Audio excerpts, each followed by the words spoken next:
एवं प्यारे बच्चों, आज हम लोग क्लास 9 की फिजिक्स के लिए इकट्ठा हुए हैं और क्लास 9 की फिजिक्स में आपको गति का ग्राफी निरूपण पढ़ा दिया गया। उसमें एक समान वेग से गतिमान वस्तु के समय वेग ग्राफ को खींचना आपको बताया गया है। तो आप लोग कहाँ तक जान गए हैं कि एक समान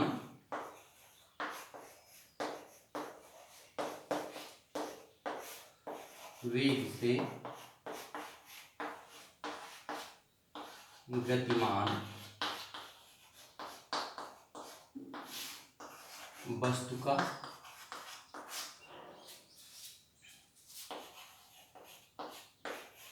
समय वेग ग्राफ, समय वेग ग्राफ ये आप जान गए हैं। इसके लिए आपको बताया गया था कि हम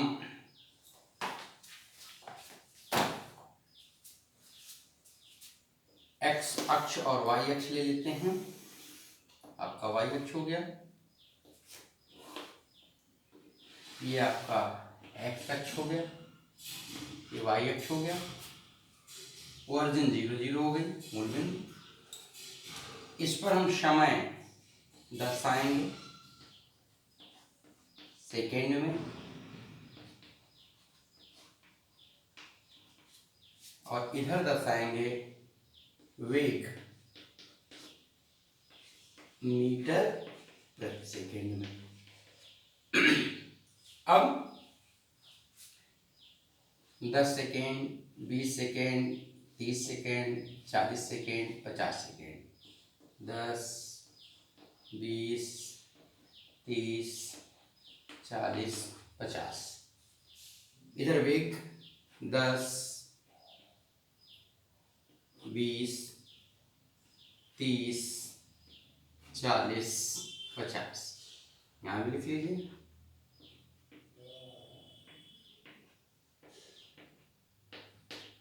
हमें मान लेते हैं कि जो हमारी वस्तु दी गई है वह एक समान वेग 40 मीटर प्रति सेकंड के वेग से चल रही है। तो समय वेग ग्राफ समय अक्ष के समानांतर एक सीधी रेखा प्राप्त होगी।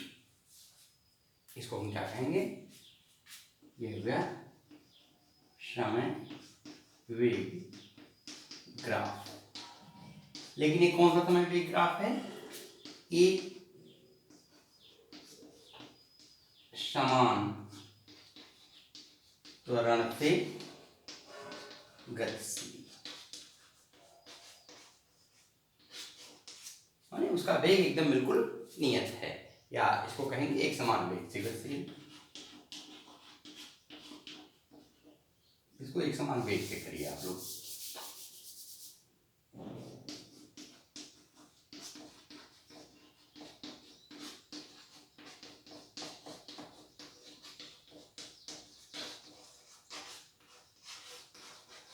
एक समान वेग से गतिशील वस्तु का ये समय वेग ग्राफ हो गया।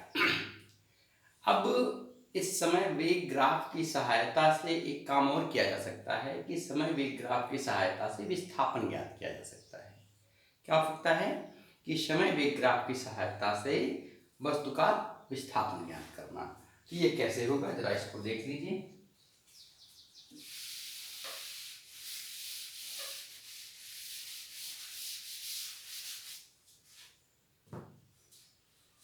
तो हो जाएगा टॉपिक समय वेग ग्राफ की सहायता से विस्थापन ज्ञात करना।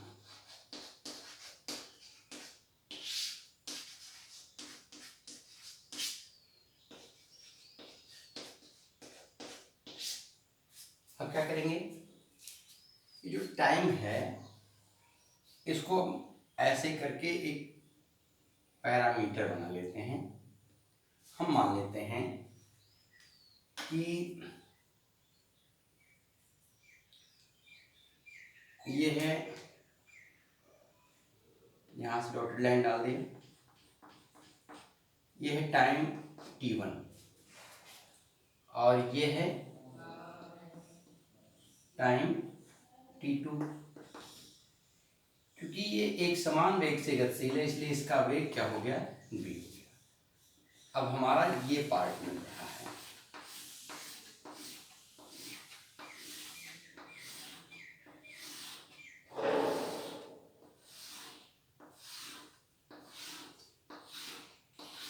ये पार्ट आपका मिल गया।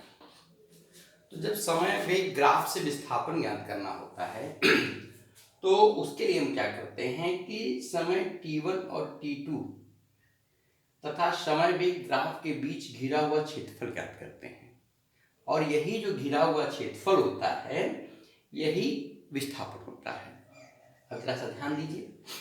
तो हम क्या करेंगे कि इस क्षेत्रफल को ज्ञात करने के लिए क्या करेंगे कि विस्थापन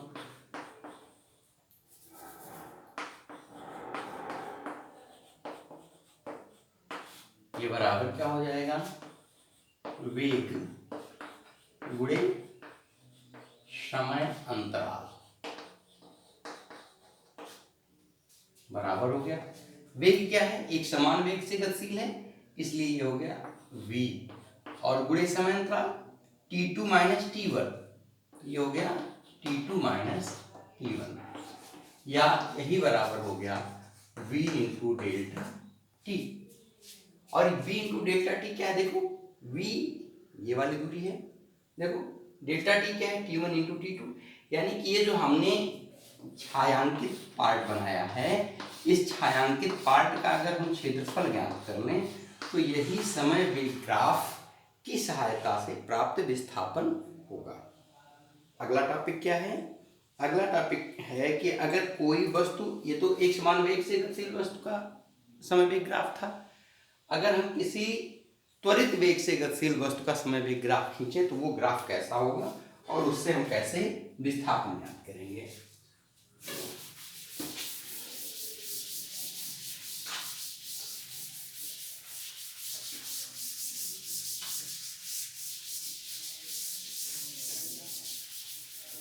अगला टॉपिक है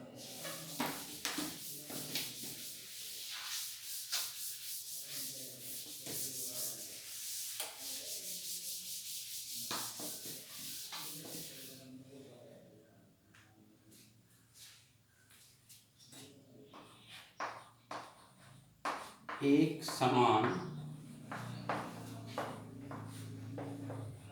त्वरित वेग से गतिमान वस्तु का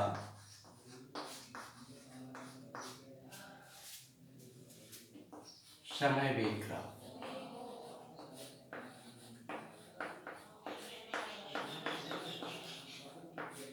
मतलब अगर कोई वस्तु एक समान त्वरित वेग से गतिमान है तो उसका समय वेग ग्राफ कैसे होगा।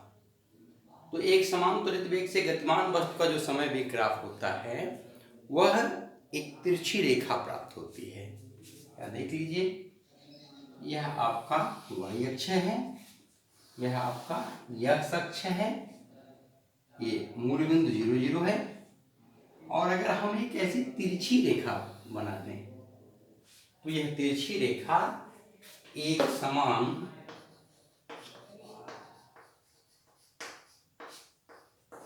त्वरित गति से गतिमान वस्तु का समय वेग ग्राफ है। यानी कि अगर कोई वस्तु एक समान त्वरित वेग से गतिशील हो रही है तो उसके द्वारा जो समय वेग ग्राफ खींचा जाएगा वह समय वेग ग्राफ x अक्ष से झुकी हुई एक सरल रेखा प्राप्त होगी। इधर हम क्या दर्शाते हैं, हमेशा x अक्ष पर समय और इधर क्या दर्शाएंगे, वेग। अब हम क्या करते हैं कि काम आपका क्या था कि एक समान त्वरित वेग से गतिमान वस्तु का समय वेग ग्राफ ज्ञात करना। तो एक समान त्वरित वेग से गतिमान वस्तु का समय वेग ग्राफ आपका खींच गया। अब इस ग्राफ की सहायता से दिए गए समय में किसी वस्तु का विस्थापन निकालना होता है।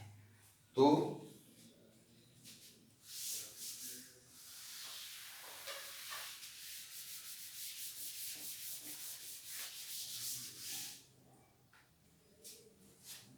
टॉपिक आ गया कि एक समान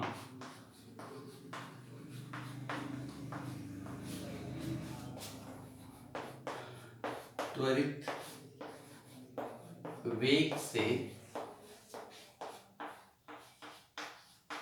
गतिमान वस्तु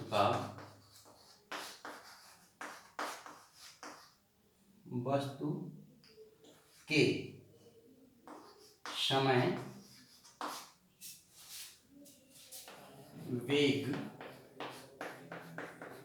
ग्राफ से विस्थापन ज्ञात करना।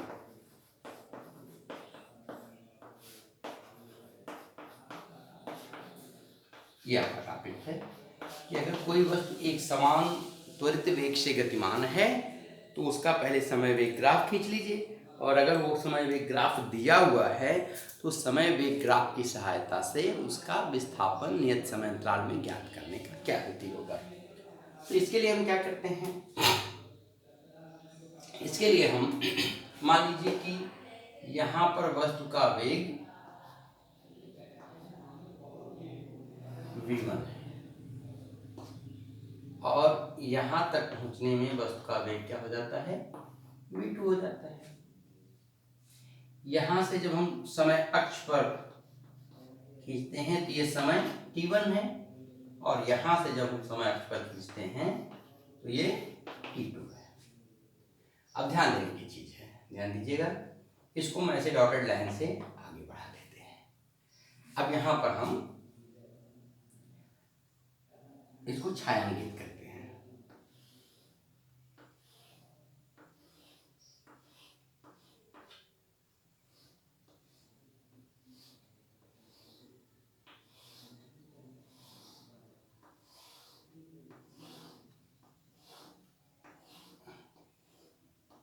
ये छायांकित हो गया। अब क्या हुआ, आपको एक मार्गदर्शी सिद्धांत पता है कि समय वेग ग्राफ से समय वेग ग्राफ से समय वेग ग्राफ से विस्थापन निकालने के लिए हम क्या करते हैं, विस्थापन ज्ञात करने के लिए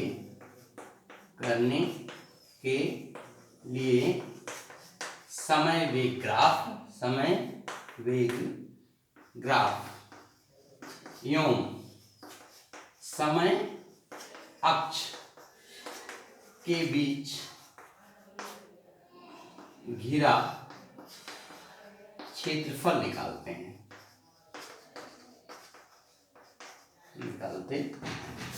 अब क्या करना है कि समय वेग ग्राफ और समय अक्ष के बीच घिरा हुआ क्षेत्रफल निकालना है। तो ये जो छायांकित भाग है, इसी छायांकित भाग का क्षेत्रफल निकालना है। अब ये छायांकित भाग दो चीजों में बटा हुआ है। एक, अगर आप ध्यान देंगे कि ये पार्ट है, ये समकोण त्रिभुज, और ये नीचे का देखिए, ये वाला पार्ट v1 है, तो यहां तक की ऊंचाई क्या हो गई, v1 हो गई। ये वाला पार्ट यहां तक v2 है, तो हम लिख देते हैं ये v2 है। अब देखो, इतना सा पार्ट क्या बचेगा, इस v2 से इस v1 को घटा दो तो ये वाला पार्ट बचेगा v1 माइनस v2। क्या हो जाएगा, v2 माइनस v1, ये वाला पार्ट बचा। क्या किया, ये v2 है, ये v1 है, इतना क्या होगा, v2 माइनस v1 हो जाएगा।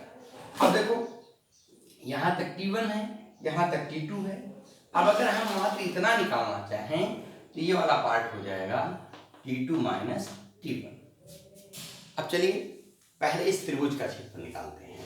तो विस्थापन बराबर क्या हो गया, विस्थापन ये बराबर हो गया, अब नाम रख दो इसका, ये रेखा ए बी सी यहां से गिरा दो, तो यहां कर दो डी, यहां कर दो सी डैश, यहां कर दो बी डैश। तो हमारे पास क्या होगा कि त्रिभुज बी सी डी, त्रिभुज बी सी डी का क्षेत्रफल plus B D C dash B dash plus आयत B D C dash B dash का क्षेत्रफल।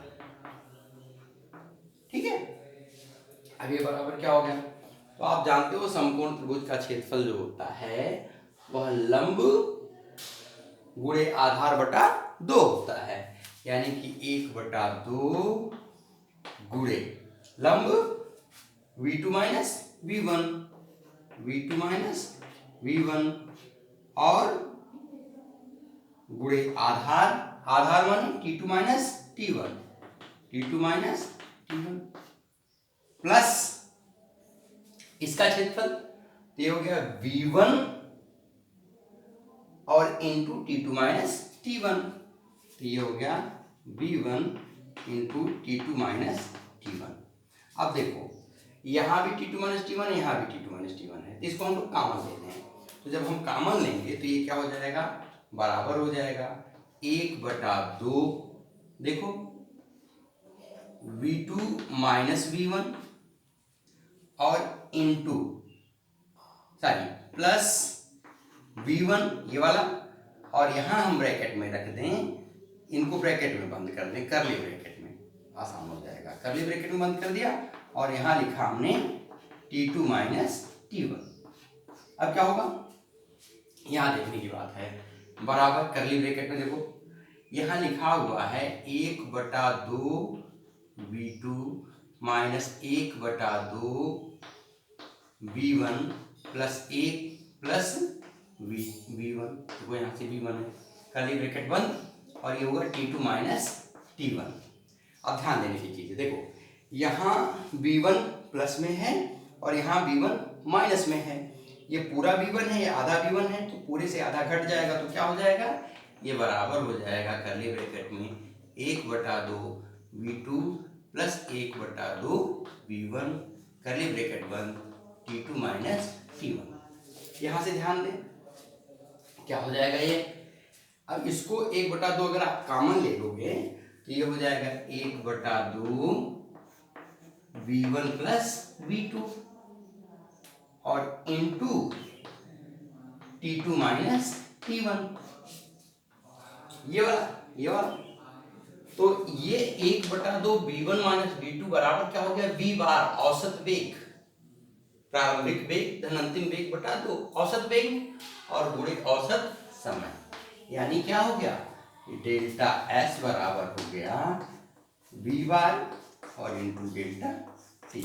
ये आपकी विधि हो गई कि एक समान त्वरित वेग से गतिमान वस्तु के समय वेग ग्राफ से विस्थापन ज्ञात करना, ये काम आपका हो गया। अब अगला टॉपिक आपका है कि इसी एक समान वेग से गतिमान वस्तु के समय वेग ग्राफ से त्वरण ज्ञात करना। क्या ज्ञात करना, एक समान वेग से गतिमान वस्तु के समय वेग ग्राफ से त्वरण ज्ञात करना। त्वरण ज्ञात करने के लिए क्या करते हैं, इसको समझने में कहीं दिक्कत होगी नहीं, हो गया होगा कि हमने क्या किया कि एक समान त्वरित वेग से गतिमान वस्तु का एक ग्राफ खींचा, समय वेग ग्राफ हो गया, तिरछा झुका होगा। उसके बाद क्या किया, दो टाइम लिया t1 और t2, इसके बीच और समय अक्ष के बीच घिरा हुआ क्षेत्रफल निकाल लिया। इस क्षेत्रफल को निकालने के बाद इस क्षेत्रफल का मान निकाला, और जब क्षेत्रफल का मान निकाला तो आ गया कि विस्थापन बराबर वेग गुणे औसत समय। ओके, अब इसी से हम बात कर रहे हैं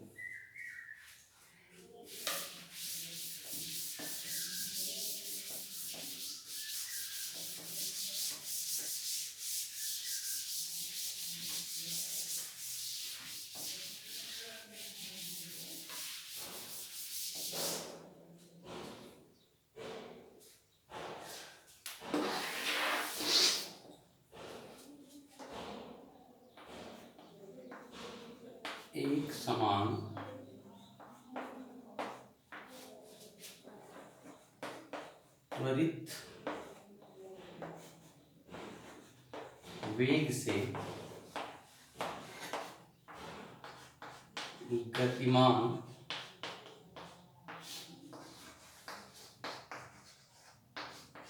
वस्तु के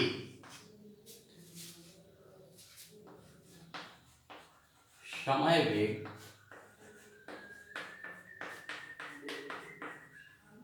ग्राफ से त्वरण ज्ञात करना।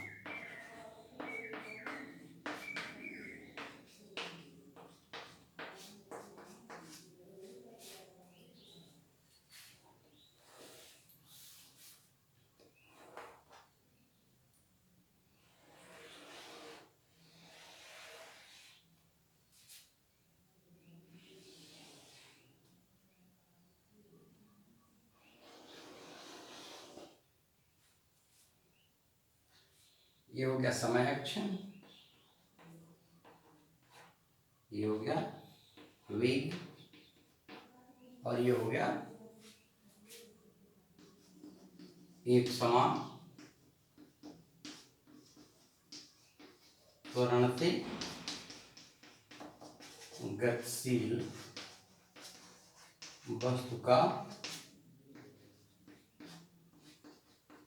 समय वेग ग्राफ। अब देखिए इसमें क्या करना होता है। त्वरण ज्ञात करने के लिए हम इस रेखा का झुकाव ज्ञात करते हैं समय अक्ष से, यानी कि समय वेग ग्राफ से त्वरण ज्ञात करने के लिए जो समय वेग ग्राफ होता है उसका समय अक्ष से झुकाव ज्ञात किया जाता है, टेंजेंट ज्ञात किया जाता है। जैसे मान लो कि यहाँ से हमने इसको मान लिया कि ये v1 है, यहाँ पहुँचा तो ये v2 हो गया, यहाँ से टाइम t1 है, यहाँ से टाइम t2 है, यहाँ पर हमने ये लिया। तो अब टेंजेंट ज्ञात करने के लिए आपको क्या होता है, आपको याद होगा कि गणित में पढ़ाते हैं लोग साइन कास टेन, यानी लंब बटे आधार। तो लंब ज्ञात करने के लिए हम क्या करेंगे कि लंब ज्ञात करने के लिए ये पूरा v2 है, ये v1 है, ठीक है। तो इतनी सी भाग को हम क्या करेंगे v2 माइनस v1 बना देंगे, और आधार क्या है ये t2 माइनस t1 है। तो टेंजेंट ज्ञात करने के लिए लंब बटा आधार होता है, तो त्वरण A बराबर हो जाएगा, देखो यहाँ से v2 माइनस v1 बटे t2 माइनस t1। यानी कि अगर हम समय वेग ग्राफ का इंक्लाइनेशन झुकाव ज्ञात कर लें समय से, तो ये जो रेखा होती है वह हमें त्वरण को दर्शाती है।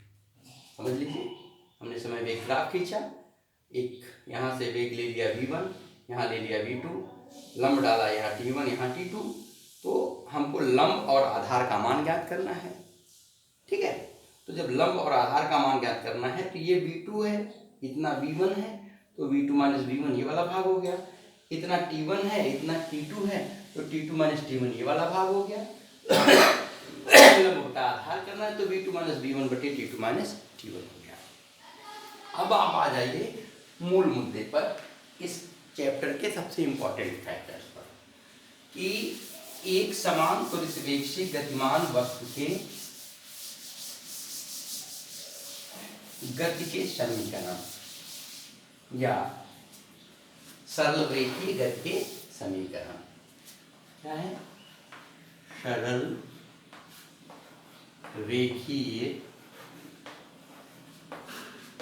गति के समीकरण।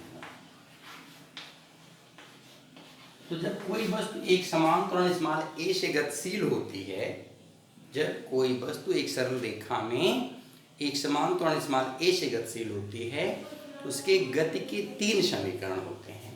पहला समीकरण होता है कि v बराबर u प्लस at, समीकरण नंबर 1। दूसरा होता है एस बराबर U T plus half A T square, और तीसरा होता है वी स्क्वायर बराबर यू स्क्वायर प्लस 2as। ये पहला, ये दूसरा और ये तीसरा।